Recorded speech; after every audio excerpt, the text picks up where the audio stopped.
ایسب ته ولې ایسب تاسو الریډي د پېښور ایریا ته کار کوئ نو اب په هغه علاقو ته څه ضرورت پیسې ګټو خپل خبره نه روان دي کورسز روان دي هغوی بچي زما مقصد دا نه دی چې زما صرف دا ځای کامیاب شي زه وایم د هغه علاقو ته هغه شیزونه ورسوم چې کوم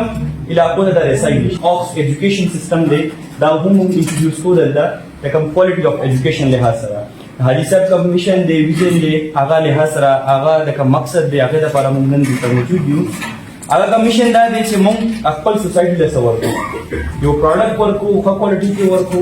چې موږ څه شیز پرووایډ کوو خپل سوسایټي دا ښه شیز ورکو او دغه لحاظ سره چې کوم د باجوړ کمیونټي دا د لپاره د کوم ماشومان دي ځوانان دي هغه د ای کامرس لپاره آنلاین کوم شارټ کورسز دي هغه لپاره د زموږ کوم مسقط علاقې مردان اسلام آباد پېښور هغه علاقو ته دي او هغه علاقو ته ځي او هغه علاقو کې هم پراپر هغه ته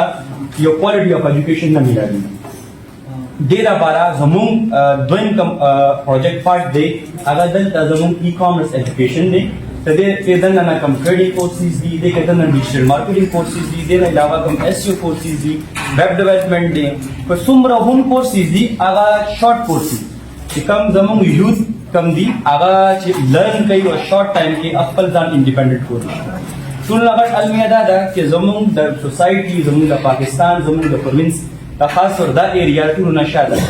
دنیا ډیجیټلایز طرف ته تللی دی زموږ ډیجیټلایز دنیا نه ډېر شاته اوس هم د ښه ایجوکیشنیست خلک سره کینو نو هغه چې کله خبره هم کوو چې د دنیا ډیجیټلایز دی نو هغوی مړه په دا چیزونه موږ نه پوهېږو ښه تعلیم یافته خلک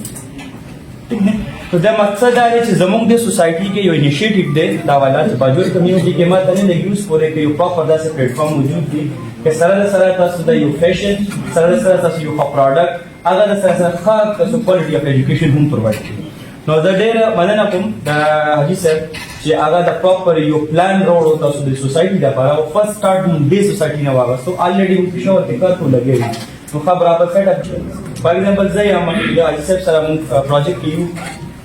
خپل پېښور کې کار کوو مردان کې کار کوو زه باجوړ ته خپل فرست ټایم راغلم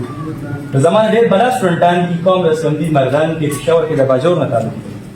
نو هغه سټوډنټس او ټول نه غټ بینیفیټ دا دی چې هغه دې ځای نه ځي هلته ځان له هاسټل ونیسي هلته های پروفایل کوم دي فیسې جمع کوي نو هغه اوس باجوړ کې هغه ته دا دی چې دا کوالټي اف ایجوکیشن دا تمام کورسز دلته میرا شي او دې نه علاوه انشاءالله موږ کوشش کوو چې څومره هم کورسز دي څومره هم کورسز دی آی ټي سره ریلیټډ شو د ای کامرس سره ریلیټډ شو موږ دلته ټول سټوډنټس ته پرووایډ